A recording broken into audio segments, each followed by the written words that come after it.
episode number 161 of the LSR podcast. My name is Matt Brown, joined each and every week by the brightest minds in all of the gaming industry. With me, I have Dustin Gowker. With me, I have Pat Evans.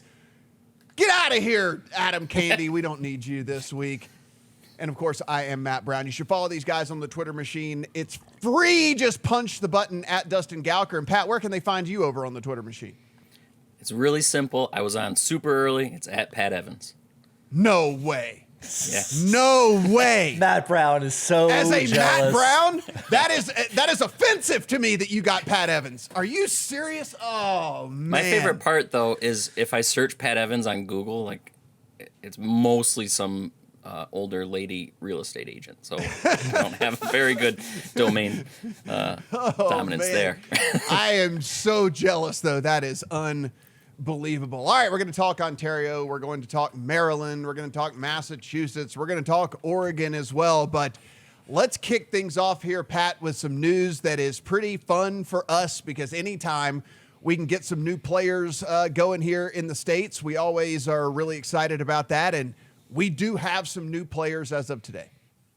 Yeah, literally pretty much just now as we're coming on to record this, Kansas is live. There's 6 operators: Barstool, BetMGM, Caesars, DraftKings, FanDuel, PointsBet.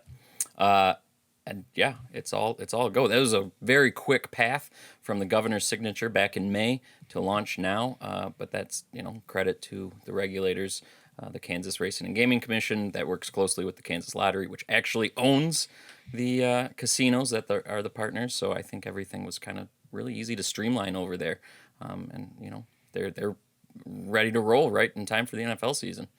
Dustin, for people who are in states out there that have some sort of legislation done or really close to legislation, yet we're always predicting that, hey, it's going to take a long time. It may be by football. We've said this for the last couple of years, maybe by football season for state XYZ, maybe probably closer to the Super Bowl for state XYZ. How do we look at Kansas and see them launching already? Here's the thing at this point in the history of and the evolution of U.S. sports betting is you don't need to reinvent the wheel. These companies are licensed everywhere else. Really, it's just a function of the fact that we have a state-by-state regime where you have to legalize it on a state-by-state basis. But you do not need to, these are obviously good actors that don't need a ton of vetting. And Kansas, I don't know if you need to go as fast as Kansas, but there's certainly a middle ground between what Kansas did and what's going on in like a Maryland or an Ohio, right? That's taking a fairly long time in both. Fairly is obviously in Maryland. We don't even know when a launch date is, but you can do this. You can do this now. You have this critical mass of states. Again, we should just have U.S. sports betting everywhere. That's not going to happen, though. We're not going to get federal regulation. In place of that, though, you can use what's going on in the rest of the states as a proxy for moving on and moving forward and getting everything right. So Kansas did they thought it was important to start realizing the revenue now. If you're going to launch sports betting, you're just not doing it at a random time, this is when you need to launch. Other than that, you should launch in front of the Super Bowl, which is again the single biggest day of customer acquisition in any U.S. sports betting market. So, for that, it's important. I think it's really good to launch into the busiest time of year so that you get customers readily accepting and getting into a regulated and legal sports book. Pat, you mentioned the ones that are going live. Is there possibility for additional sports books to come into play down the line? Yeah, so each of the 4 state-owned casinos are able to have three skins. So Ballybet's also in there, Golden Nugget. I think Fox Bet has access now. We don't know. Ballybet's been kind of slowly rolling out their new product across the country. Not even across the country. I think they're live in 1 market, maybe 2. So who knows when the rest of them will launch? But they've got the big 6. I guess depending on how you kind of view PointsBet and Right. Barstool. But yeah, no, I absolutely. Dustin, and then we make predictions here on this podcast. We've done it for a long time. Where do you think in the pecking order we're kind of going to see Kansas? Is there a comparable market that's already going right now that you think is where we can kind of look for the upside to be? I mean, I think Mr. Evans put it in his story this morning, and you can read it, Legal Sports Report. Connecticut's a decent comp, at least from a what the market's like. It's you have fairly small population. The thing that Kansas has going for it, though, is it's going to have more operators than Connecticut. Connecticut's Right. is pretty small in terms of how many operators. It's only 3 sports betting operators. So I think there's upside for Kansas. You're going to get the other part is you're going to get the drive-in from Kansas City for sure. Not everybody knows this, but Kansas City is the big Kansas City is in Missouri. Right. You cross over. You're from Missouri. Missouri does not yet have legal sports betting. You come over. So that drive-in, we've seen in markets with big cities nearby, we've seen real evidence of that, going back to people coming from New York and going into New Jersey just to bet, and that is a meaningful amount of handle. Chicago, early days, people were going to Indiana to bet, or they lived in Indiana and worked in Chicago. Who knows? But there's some serious upside for Kansas right now, and especially there was this quote unquote race between Missouri and Kansas. We thought Missouri was actually probably more of a favorite to get done than Kansas this year, and then Missouri, stayed on the sideline. So there's that. It's not going to be a huge market. Again, pretty small population, but it has a chance for the short term at least to punch above its weight.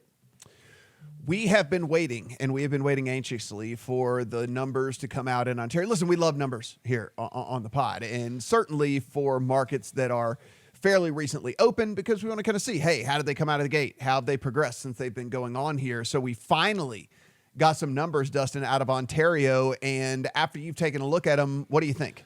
The numbers that we got are fairly useless, I think is the takeaway. It's funny. We waited all of this time, like you said, like the market opened in April, and then we get this barely, I don't know. I'm not even sure I would have put it out if I was Ontario, because it's just not much data. Like it sounds like they're working on something that's more comprehensive, but right now we just basically got, we don't even have a breakdown of what sports, like, again, Ontario launched casino and sports betting into at the same time in April, but they don't even break down sports betting. We have a total number handle for casino, which is around $4 billion Canadian, which is USD 3 billion ish. Revenue $162 million. Again, this is all online gambling, but with some caveats that we don't know what happens. What's the numbers for the lottery? Lottery has its own product for sports betting, Proline Plus, do online gambling themselves. So that's not in here. We also had the staggered rollout of sports books and casinos into the market as as people got vetted, and new market entrants like our U.S. brands, DraftKings, FanDuel, etc., and the Bet365s, Sports Interactions, which we just got last week approved. So we have not captured all of that. That being said, I looked at the numbers and I'm underwhelmed. Again, with all these caveats, so they handled $4 billion online gambling in the entire universe. That is like New York in that same period did more of that than that in just sports betting. Now, yes, more people in New York. New York has things going for it, but like handling $4 billion in both casino and sports betting is not that much. Right. Like, do all of those caveats add up to an exciting market once we have all of that, when we get the next quarter's results or a month's results? I don't know, but right now this is not anywhere close to what a regulated U.S. market with both casino and sports looks like. It is like that number, those top line numbers for revenue and handle for both casino and sports are so much smaller than New Jersey, Michigan, and Pennsylvania, which have both these products, casino and sports. And again, this is not from a standstill start. This is from in theory a running start where you have all these customers already. Again, Bet365. I forget, Pat, if you remember when did they get in, but they've been pretty in early. That Bet365, from all accounts, number one operator. They brought their database, put it into the Ontario market. So I don't know. There's a lot of unknown still here. Okay, we got numbers. We like numbers, and it's good to see something. But Right. I'm underwhelmed. There's a chance that we become not underwhelmed by these numbers. But I looked at them and I'm like, that's it, really? That's all we've got? Now again, with all those caveats, things could be not as gloomy as I say. But I think there's arguably room for Ontario to grow, and I'm just like borderline shocked this was the number for both casino and sports. And Pat, as we look at this, I mean, one thing that we get from the states here where we're able to see, okay, Sportsbook X is the market leader in this state. Sportsbook Y is solidly number 2. These are the kind of 3, 4, 5, stuff like that. Like, we don't really get that. We don't have that breakdown here either, right? We're kind of just having to piece stuff together, maybe by what we've heard or anecdotally as to who is the market leader and kind of where people are falling. Yeah, I mean, as Dustin said, they don't even break out sports betting separately of online casinos, so it's hard to even know. Like, the one number we have was PointsBet. I think it was about 12 million bet on sports, and that was from their quarterly earnings. And I tried to parse out what that might mean, and even tried to listen to every other earnings call there was, and literally no one said anything. So everybody was like, we're on track for, what we thought. And it's like, well, yeah, everyone's on track for 10 to 20% of the market, right? Right. Yeah, all 30 operators. So I don't know how that's going to add up. We got a 300% situation going on up there. But yeah, and I'm hopeful someday we get a breakdown. I don't know that they'll ever break down operators, judging by this first report, but even the next one's not going to be full, since, like Dustin said, Sports Interaction, which has been live since like 1998 or something like that, just went live. So even this next quarter that they report won't be full. And so maybe the third report we get with the NFL season, and hopefully because they also just said they're starting to look at when they're shutting down the gray market, which I don't even know what really that means. Right. But once they start enforcing the rules again, don't know what that means, but at Halloween time. So maybe the third report we get, we'll have more information. Dustin, if everybody's getting 10 to 20% market share, we need to open that book of Dustin, book of Gowker. Like, we got to get that going up there, because if we can get 20%, we need to figure out how to get that backed and going. I'm in. Let's do it. Let's build it right now. All right, so Pat, let's take a look at Maryland here. This is an ongoing saga that we have been talking about here on the podcast for what seems like 5 years. It has not been that long, but it feels like it's been that long. Where can my friends, and I do have friends that are over in Maryland, where and when can they start to bet, man? Well, they can go to the casinos. Yes. In Maryland still for retail. But yeah, I mean, it is the polar opposite for mobile launch as Kansas. I mean, voters approved it in 2020, and the legislator got it done last year. And, our friends at the Sports Wagering Application Review Commission have just kind of dragged their feet. Then earlier this summer, Governor Larry Hogan came out and said, hey, let's get this done. We need to. My people want to vote, or not vote. Well, maybe they want to vote. My people want to bet by the football season. So since then, we've seen SWORC speed up a little bit. They got their regulations done. They got their draft applications done. Now they're waiting for legislative review. And Thomas Brandt, the chair of the SWORC, came out and said, hey, he sent a letter to the Legislative Review Committee and said, hey, we want to get this done by football season. We want to get stuff launched. Previously, the lottery control agency said, even if everything goes according to plan, a Super Bowl launch seems, maybe possible. Mm-hmm. So the fact that this Legislative Review Commission's kind of dragging on a little bit, the Super Bowl seems like a stretch, but Thomas Brandt seems to think that maybe giving the casinos and their bigger partners kind of a clear pathway, maybe they can get something launched during the football season, kind of like they did with the 5 retail books last December, just kind of a little expedited situation. And kind of like Dustin said, you don't have to reinvent the wheel with those established operators. Exactly. Dustin, this is this is basically the case point, right, for what you're talking about, where you're dealing with all these big guys that are licensed and proven entities in multiple other states that are bigger than you, Maryland, out there, and yet we are still sitting here, over a year later and don't have anything going. Like, this is just basically like the case study of what not to do, right? Yeah, I mean, again, overly complicated it for sure with what's going on in Maryland. The fact that we're this far from the ballot measure and what the legislature did, and we still don't even have a launch date. Like, I don't know, are we still like a coin flip for the Super Bowl? They say there's going to be live for the Super Bowl, but like, who trusts that? And they haven't committed to that even. It's like, if everything goes right, we'll be launched by the Super Bowl. Congratulations, I guess. Like, right. Like, it's crazy. Like, there's no, again, I give deference to regulators in most cases. Like, do your job, make sure you're comfortable with the product that you're launching. It's new to your state, but there's absolutely no reason that this process should be so complicated in Maryland. All right, Dustin, let's look at Massachusetts here. And it looks as if, I think this was something that we probably would have guessed anyway, but it looks like Massachusetts might be drawing a lot of interest from our people that are in the industry.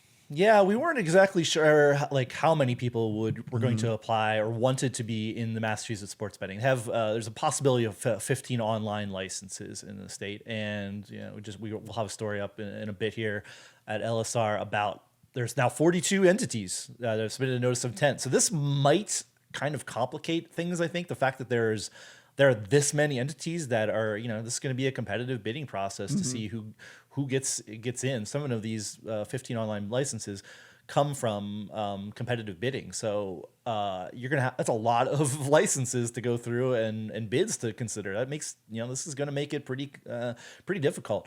I'm looking through the list. Our colleague Mike Mazzio wrote the story for us. There's some interesting stuff in here. Barber Time Media Network, which I have never heard of, which some quick Googling is, I still don't know what it is. All right. But they want to operate sports betting.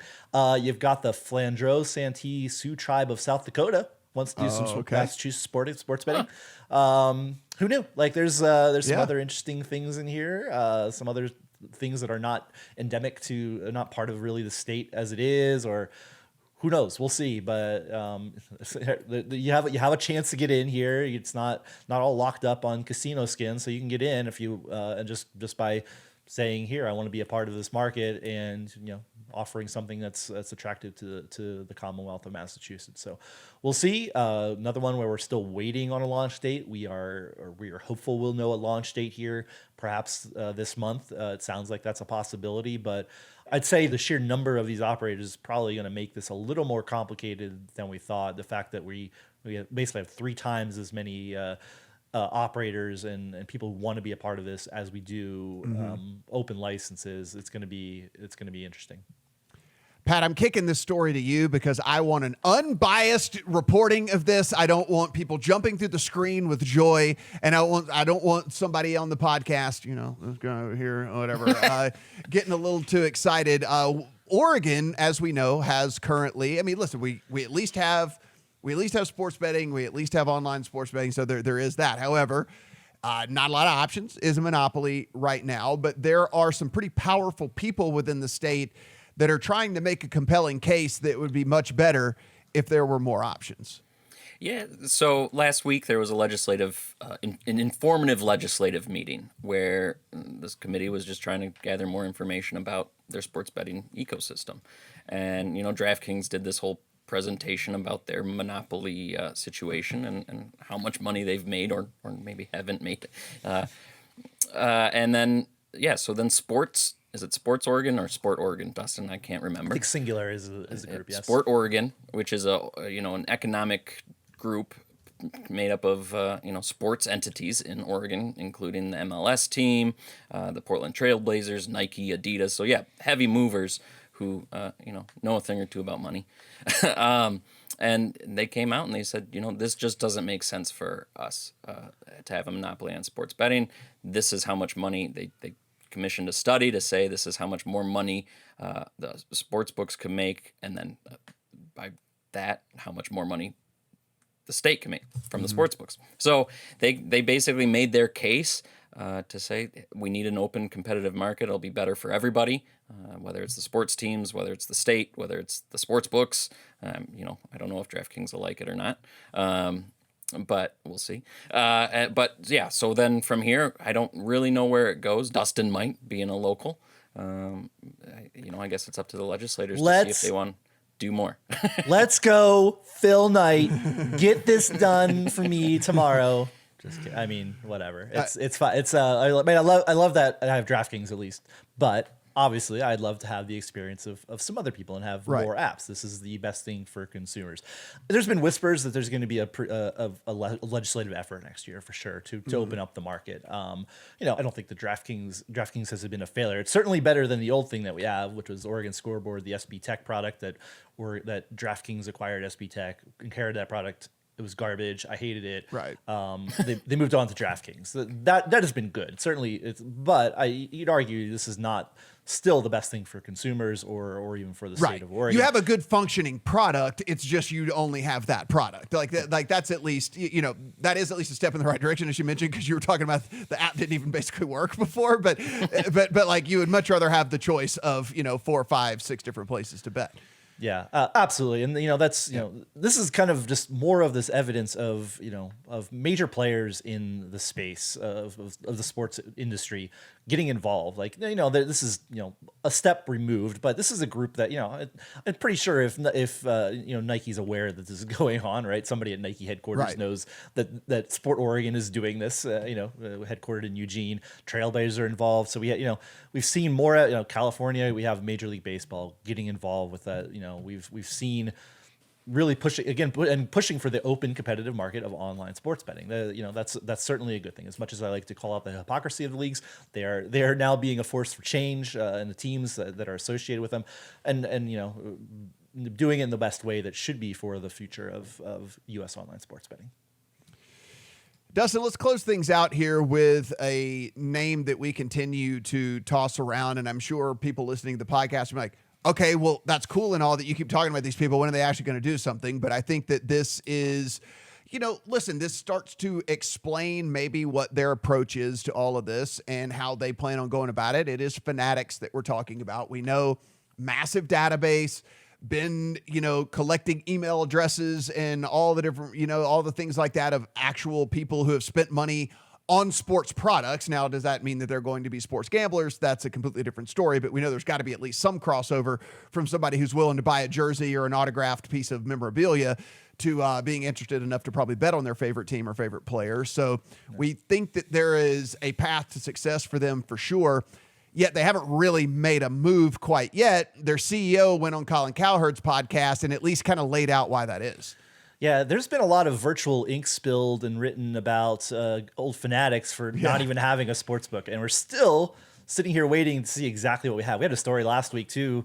Fanatics is currently hiring up like more than 60 people for its sports betting operation. Again, no sports betting yet, but they're one of the people who expressed interest in Massachusetts. They are spending a lot of money for California access, and we don't have a product yet. It is interesting, but yeah, we got CEO Michael Rubin appearing on the Cowherd podcast. Obviously, he's we all know Mr. Cowherd, pretty into betting. So interesting.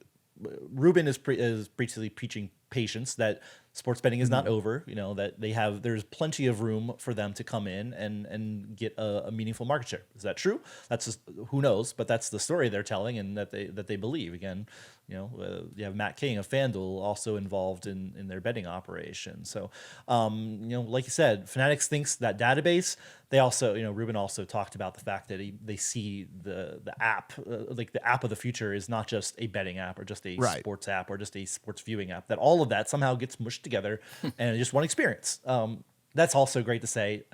It's hard to sit here today and say that's really going to happen, or that's a compelling product, but there's an avenue that happens, and Fanatics certainly is as much as anyone positioned to do that and make that happen. So we'll see. Time will tell. Obviously got to get a sportsbook product live somewhere first. Yeah. They would obviously like to make their splash, I think, in California.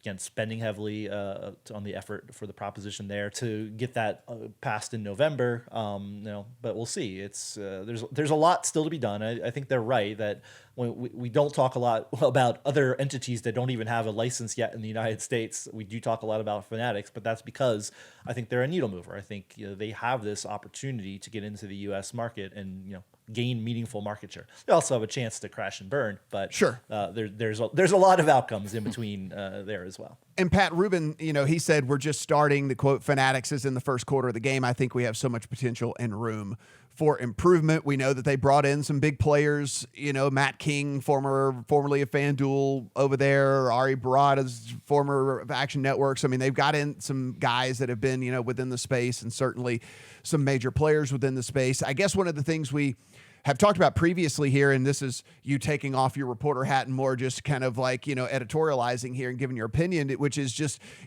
I think that if there is any differentiating factor here with Fanatics, it's that with having all these licenses, with all of these teams and having all of these products and, memorabilia and all this different stuff that they can give away that they already have in inventory, that they're already buying in bulk as it is anyway, the spiffs, the bonuses, the different things that they can give players that aren't necessarily monetary, that aren't necessarily like, just the free bet type of stuff, which maybe works on some people, but maybe doesn't work on other people. Maybe someone would rather get a hat, maybe someone would rather get an autographed basketball of their favorite player than get these free bets and things like that, that they at least have that avenue to maybe reach a different customer possibly.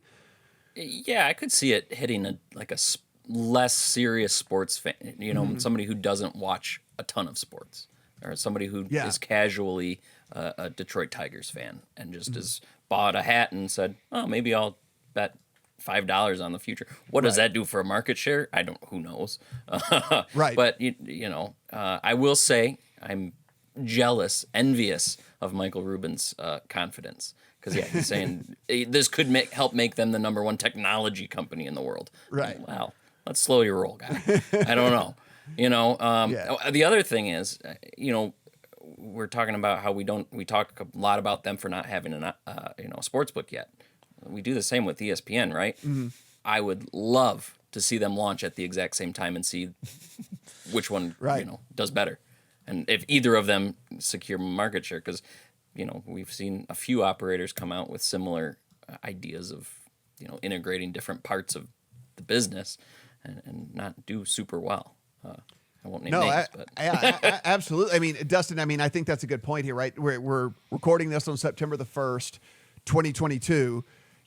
What is this conversation that we're having on September the 1st, 2024, right? I mean, is this a world in which Fanatics has launched and their database did actually propel them into being one of the major players? Did ESPN finally decide to either do something on their own or whatever, get an absolutely exclusive partner? Did that rocket ship somebody into the overall number one spot? I mean, I understand if you're in the bubble like we are, it seems like this has been around forever. It seems like this is kind of like, it's kind of established and stuff, but we really do have some things that can happen here, including 3 of the most populous states in the country that don't have online sports betting currently, that, over the next 2-3 years could really and truly just flip this whole industry on its head. It's like we think we have a good idea of how everything is when really I kind of think we don't. We don't record these. I can give all the hot takes we want, right? Nobody listens to these and remembers what we say. I'm pretty sure. I mean, I've been wrong about a million times, either in the virtual pages of LSR or on this podcast. It boils down to this: is that all this other stuff. It boils down to if that database is valuable. Right. The people who buy hats and shirts. Like if they can convert a small, again, they toss around 100 million people, right? Yeah. Can that be converted to sports betting? Is that list, or somebody sees Fanatics, come back to them and say, hey, you want to try out our sports book? Is that work? Mm-hmm. That is, I think that's what it boils down to. There's other things certainly, but for day one, if we're talking in 2 years, does that database instantly give them that market share? I don't know. Yeah. Barstool, again, the comp is Barstool. Barstool like to throw out that there's 65 million users of Barstool Sports. I got news for you: 65 million people, or not even close to that, are not using Barstool Sportsbook. Right. So they are converting a very small percentage of that. And that's a different market, different database for sure. But that's the crux of it. Is that database ready, or is that a compelling offer to those people? Again, some of those people already bet on sports. Some of them want nothing to do with sports betting. Do they want Fanatics to be their sports book, or do they just go to their spam when they another sale from Fanatics? I don't care. There's a lot. Yeah. They're gonna these are obviously, Fanatics is a huge company and it's very smart, lots of smart people. But does that just instantly put you into the sports betting conversation? That's the question. If I'm going to give a hot take, I'm going to say no. I don't think this is immediately. Now again, 10 years, you give them time. Yes, I don't think they're immediately just turning into a powerhouse day one though.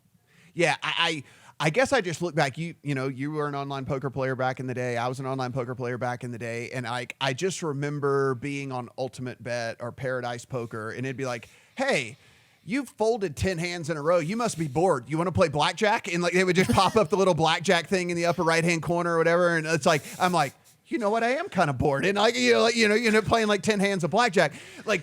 You buy Pat brings up, you buy a Detroit Tigers hat, and then they follow up with you 3 days later and say, hey, we saw you got a hat. Would you like a jersey as well? Deposit $50 or deposit $100, and will you get this jersey as well or something or whatever? And I just wonder how well that will kind of translate to some people out there or whatever, because like the impulse stuff, man, like, I don't know, maybe that's just me and my personality, but it sure as hell worked on me back in the day.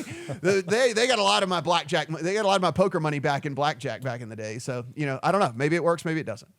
Yeah, I mean it's an open question, which is again why we like talking about this. It's interesting. It is a far better starting point than just launching a sports betting brand with no endemic value in the U.S. with that nobody knows that like. Just like we say a lot, product will win in the end. But they're working on a product, whatever that is, they're working on that very hard. So there's so much to be known. But it is funny to me, like everybody falls over themselves about like what's going on with Fanatics, what's going on ESPN, and we have no idea really with either of them. But lots of people, I mean, Fanatics hired a trader, somebody we know, like I think some of us know from DraftKings, right? Like, but they're not trading anything yet, but they're getting ready to, I guess. So there's a lot. We know it's coming at least, right? Yes. It's like it's not like ESPN where we're just kind of like, I mean, one day it's going to happen. Like at least we know it's coming, like at some point. But yeah, Fanatics. I'd like to see a Fanatics product. I'd like to see their initial numbers when they launch into a state, and then they'll have a lot better data point of where they're headed.